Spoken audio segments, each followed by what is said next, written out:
Good morning po, Sir Ted and DJ Chacha. Ako po si Lota si Basilia, 35 years old, isa pong housewife at taga San Pedro, Laguna.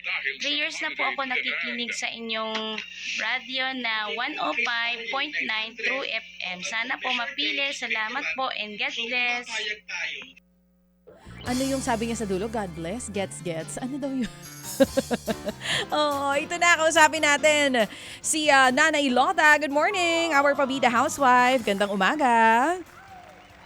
Good morning po, DJ Chacha. Good And morning. Sir Ted Pailon po. Good morning to you, Ate Lota. 3 years ka na daw na nakikinig dito sa True FM. So, ano pong ginagawa niyo sa buhay? Ako po ay isang housewife. May 2 po akong anak. Last, last nung pandemic days po, nagluluto po ako ng mga kakanin puno na made to order po. Oo. Ngayon, Nagpapa-order po ako sa Facebook. oo. Nagtumigil na po kayo dito sa pagluluto? Opo, tumigil na po gawa ng nawalan po ng puhunan. Tapos naapaalis po kami dun sa dati po namin tinitirahan na nakikitirik lang po kami ng bahay. Oh, ano pong trabaho ni Ngayon po, Mister? Food Panda Delivery Rider po. At yung 2 anak niyo po, ano pong mga edad nito? Yung panganay ko po, grade 5 po, 10 years old. Oo. Tapos yung bunso po, 7 years old, tapos grade 2 po. Consistent honor student po yung 2 since kinder Kayo and po, daycare. ayun, ang galing naman. Oo, panalong-panalo ka sa mga anak mo, masisipag mag-aral. Opo. Nanay Lota, kayo po ba'y talagang taga Laguna? Paano po kayo napadpad dyan? Ako po ay talagang taga Quezon Province po, Okay. sa Narciso, Quezon. Tapos, ako po ay nakapagtrabaho dito ng mga 20 years old po yata ako noon. Nag-try po ako mag-production operator po, nag-apply po, kaso hindi pinalad. Tapos nag-apply po ako sa mga fast food hanggang sa nakilala ko na po yung aking darling. Naks naman, darling. May lambing pa sa pagsasabi ng kanyang darling. At yung asawa niyo po ang talagang taga dyan sa Laguna. Opo, taga San Pedro, Laguna po. Okay po. Kung sakali po ba, Nay, matanong lang din namin, gano'n na po ba kayo katagal na nakikinig sa programa at paano ninyo po nahanap yung atin pong programa? Ano po tawag dito? Nakikinig kami po dati dun sa 92.3 FM. Yun. Tapos nag-announce po kayo ng sabi na lilipat na nga daw po sa 105.9. Oo. So, Tapos lagi po nakikinig din po yung biyanan ko pong lalaki tuwing umaga po. Kasi maaga siya kumbaga, nagigising. sumama po kayo sa amin, sa aming paglipat. Pero dun sa pinanggalingan naming frequency, paano nyo kami nahagilap doon? Meron ba kayong kapitbahay na nagsabi sa inyo na si Ted Filon ay nasa True FM na? Paano po? Minsan po nanonood po ako sa Facebook kasi followers niyo po ako, ma'am. Ayun, sa Facebook mo kami nakita at mula sa Facebook, Opo, lumipat ka na sa radyo. Nakita mo doon na si Ted Filon ay nasa True FM na. Sisingit lang ako ha. Opo, ma'am. Lota, wala akong Facebook ha.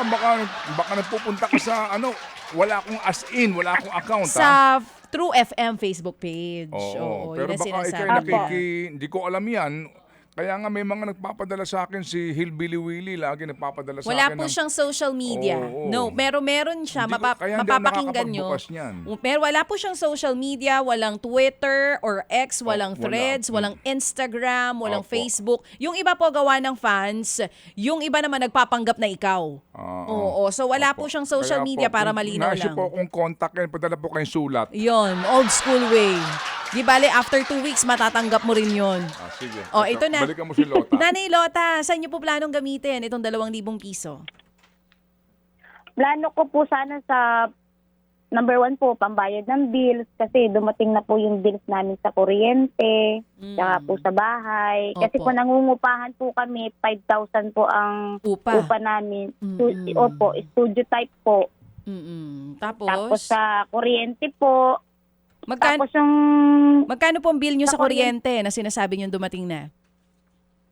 yung tubig lang po ang dumating na nasa 853 or 58.65. Oo, 800 pesos. Tapos, Nay, kung sakali, yung kalahati, kasi 2,000 piso, saan nyo po ibibigay? Sa ano po, bibigay ko po sa biyanan ko po, pambili po niya ng generic po niya na iniinom. Pang maintenance. Opo. Ang bait Kasi naman ano na po siya, daughter-in-law. 72 years old na po si Pader eh. Ang dali mo na. Lota, gusto ko lang ipaalala sa'yo na ang premyo mo, 2,000 ha?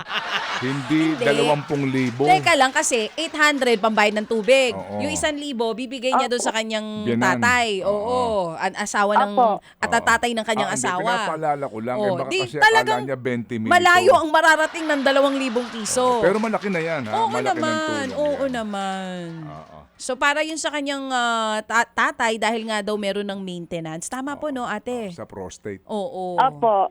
Opo.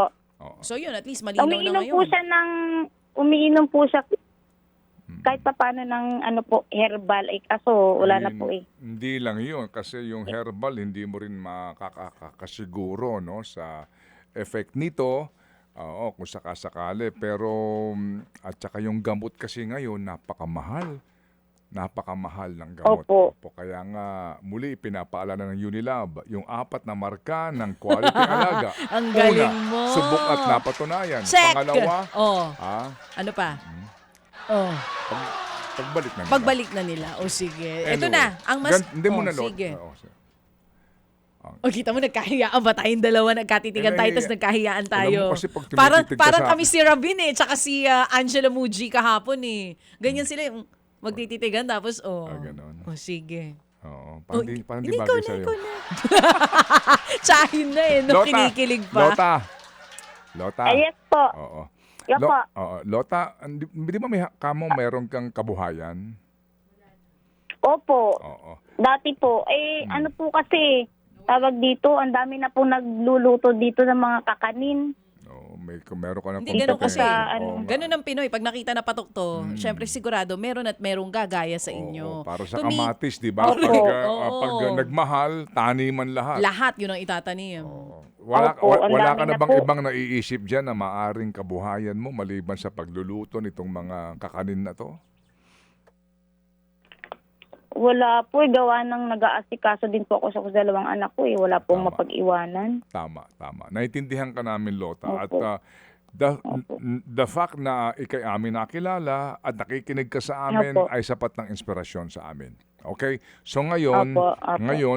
Lota, para din sa mga anak mo na nag-aaral ka mo, meron kang 10 years old, grade 5, meron ka ding grade 2 ngayon, hindi ba? O, sige. Opo. Dalawa pong babae. Oo, si Happy Nanay nagbigay sa iyo kaagad ng 3,000 piso. At Salamat po. Agad-agad yan, 3,000 piso. Gusto rin makatulong sa iyo nitong si Happy Dabawenyo ng 1,000. Opo. Oo, so naging 4,000 na iyan.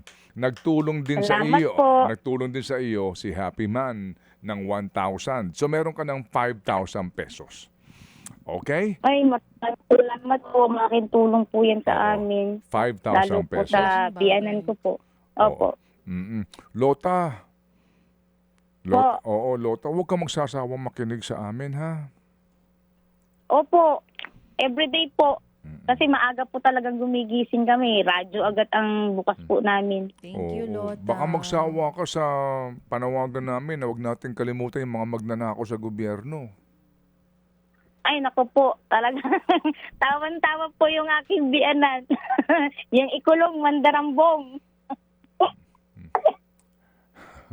Hindi ka ba nagsasawa na pag-usapan to? Kasi nga baka yung ibang Pilipino nagsasawa, kumupas na yung ating interest dito sa napakalaking iskandalong ito. O nga po, nakakaumay na po. Pero dapat kailangan talagang pag-usapan po yan. Kasi ang daming mahihirap na Pilipino. Nakakawawa naman po. Yung Ninanakawan, hindi naman sa kanilang pera. kasi nga kung kanilang pera yan, hindi nila nanakawin. Pero alam mo, Lota, yung kamo, 'di ba kamo yung iyong di ba yung iyong biyanan may problema sa prostate, no? Opo. Yung gamot niya hindi libre. Opo. Minsan po nagpunta po siya sa munisipyo pero hindi po lahat libre. Yung parang mga mga alodipine, mga ganun po. Sa high blood din po Kaya nga, pero hindi nga lahat ng pangangailangan ng nakatatanda ay naibibigay ng Estado kasi ang katwiran nila walang pera. Hindi ba? Yan ang katwiran. Walang Opo. pera pero nakita mo naman yung dami ng kwarta, 'di ba, sa lamesa. Yun eh. Kaya yun ang atin dito. Lagi nating iuugnay itong isyong ito dito sa ating hirap na makakuha man lang ng gamot na ating iinumin, ha, Lota? Sige. Opo. So dahil dyan, dagdagan pa natin ng 1,000 to galing kay Happy K. Meron ka ng 6,000 pesos para din sa iyong biyanan. Okay? Wow, maraming salamat po. Malaking bagay po yan sa amin, Sir Ted. Oo. At Lota, napakalaking bagay sa amin na malaman namin na ang isang Lota Basilia ay nakikinig sa amin araw-araw. Salamat sa iyo, Lota, at God bless you, Lota. Maraming salamat din po. Happy New Year po. At salamat din po sa mga Happy Anonymous. Thank you. Thank you very much. Mga kapatid, brothers and sisters, saan ka pa? Dito na tayo sa totoo. Dito na tayo sa True FM. Mga kapatid, mag-subscribe and follow po kayo sa social media accounts ng True Network PH. Yan po kami. Hanapin nyo lang True Network PH, Facebook, Instagram, YouTube, TikTok, and podcast. Mapa Apple or Spotify man yan, mahahanap nyo kami. Lahat ng mga napapanood at napapakinggan nyo po sa programa, nasa social media accounts namin yan. So, paano mga kapatid? See you sa social media! Dito tayo sa totoo, tunay at tapat.